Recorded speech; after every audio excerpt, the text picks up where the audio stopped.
I get more questions about abs than anything else, and I feel like I'm starting to create a little niche here on YouTube for abs. In this video, I'm going to explore 5 myths about abs, and as we go along, I'm going to explain what it actually takes to get abs.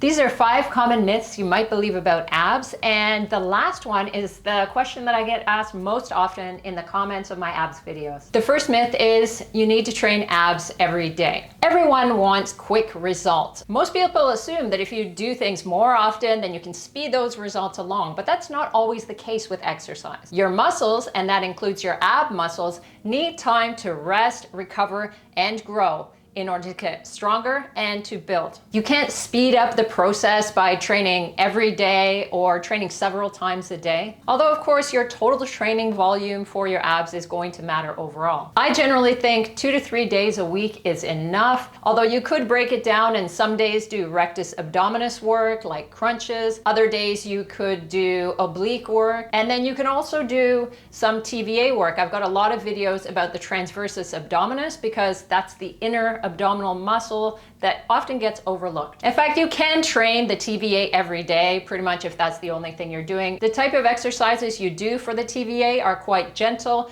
and you can recover a lot quicker from those. But it's definitely not necessary to do abs every day. The next myth is that certain foods are causing you to not have abs. So often you hear that, oh, if your carbs are too high, then you're not going to have abs. Well, that's not true. You can have plenty of carbs and still have lean, visible abs. You don't need to remove carbs from your diet in order to lose belly fat. Your body fat levels are determined by how many calories you have overall and whether or not that puts you in a calorie deficit. Certain macronutrients may have an impact. Fiber can be beneficial, more protein can be beneficial, but overall, body fat loss is going to come down to whether you can produce a calorie deficit. Now, if you have digestive issues, you may notice a difference in the appearance of your belly area if you reduce certain foods that cause bloating for you. And there are certain ones that cause bloating for a lot of people. So things like beans or broccoli or Brussels sprouts. That means that your stomach and then your intestines will be bulging out just a little bit, and that affects the appearance of your abs, but it doesn't affect the belly fat levels. I did a video about flattening your belly and I talked about some of those foods as well as some that you might not have thought of. You need to do tons of repetitions. Now, often when people want abs, then they just start crunching away on the floor. They might give themselves a goal of doing like 100 crunches a day.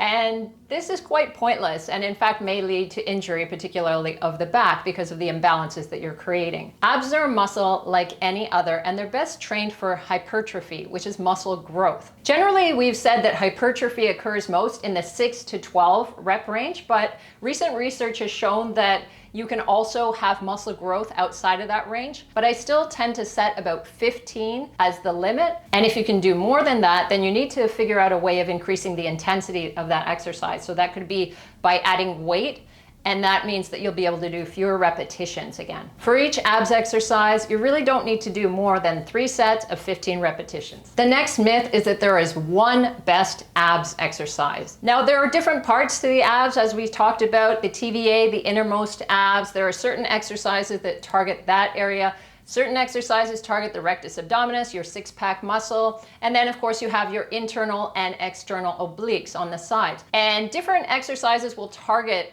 those areas more effectively. The stomach vacuum exercise, which I've demonstrated quite frequently, works primarily the TVA, the transversus abdominis, and it's quite effective for targeting that area. The rectus abdominis is primarily involved with trunk flexion, so bringing the upper body, flexing it forward, but it's also involved in compressing the abdominal viscera, so your organs inside. It's also involved in expiration. So when you have a forceful breath out, your rectus abdominis is actually involved with that. However, that's a much more minor role for the rectus abdominis. And then you have things like planks, which are not as effective for the rectus abdominis, but they do pull in your abdominals, so you're using the TVA there, and the rectus will do a little bit of work. It's an isometric hold and you're not getting any trunk flexion, which is the primary role of your 6-pack muscle. Crunches or reverse crunches are a good way of targeting the rectus abdominis, but you don't necessarily want to do just that exercise. If you do too much of that, you may develop imbalances, you may develop lower back pain. If you're predisposed to it, you may actually get a separation diastasis recti. You want to be very careful with rectus exercises if you do have a DR. And the last myth, the one that everybody asks me about all the time: abs exercises help you lose belly fat. I've done videos about the stomach vacuum with the twist, and I've done a lot of TVA exercise videos as well.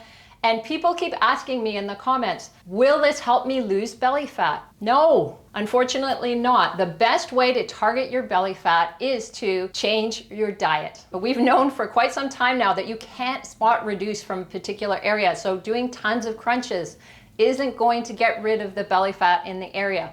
You may get kind of a tighter sensation in the abdominal area when you're doing exercises, and it kind of helps you pull things in. So it might feel like things are tighter, or even that your waist is a little bit smaller, but it's really the muscles just pulling things in a little bit better, but you're not losing any belly fat through doing these exercises. I mean, I suppose you're burning off a few calories while you're doing them, so theoretically they could help, but it's so small that it's not relevant. You lose belly fat when you produce a calorie deficit, and the best way for most people to do that is through modifying their diet. I mean, it is possible to do an extreme amount of exercise and that will reduce your belly fat levels, but most people don't have the time to do that. People hate to hear this, and I understand why, because it's a lot harder to modify your nutrition from day to day than it is to just lie down on the floor and do a bunch of crunches. If that were the solution, then a lot of people would be walking around with six packs, and it's not very common. So here's how to actually get abs. The first one I just talked about, you need to have the right amount of calories in order to produce that deficit, so you're going to be burning fat off. The next is do exercise, and that's overall body exercise. I actually prefer weight training because your muscles get stimulated when you're doing lifting actions like squats and deadlifts and shoulder presses, anything that really requires a lot of stability.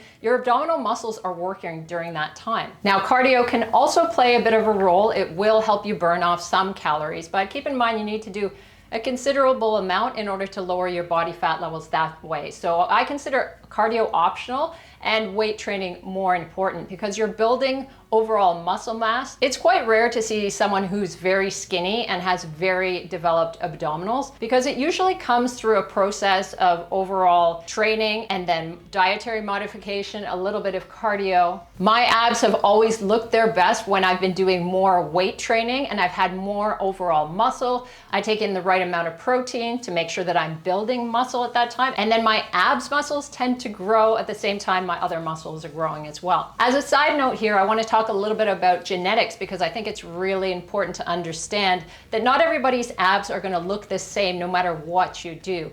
So we all have abdominal muscles underneath, but depending on your body size and shape and structure, they're going to look different. Someone like myself who has a long torso, I mean, my abs are never going to be like short and developed and really bulgy like a lot of people get. And that's okay. The goal here is just to reveal the best abs that you can have. And the last way to actually get abs, I consider the least important, but it's do the right abs exercises. So if you're really concerned about getting that developed six-pack at the front, you need to work the rectus abdominis. So if you're only doing planking exercises, you're not really getting that flexion of the trunk, which is the primary role of the rectus abdominis. So you can do crunches or hanging leg raises or reverse crunches. If you're interested in a video about abs exercises to target the rectus abdominis, please leave a comment and I'll do that for you. I really think that the abs exercises are the least important part. You have to get everything else in place.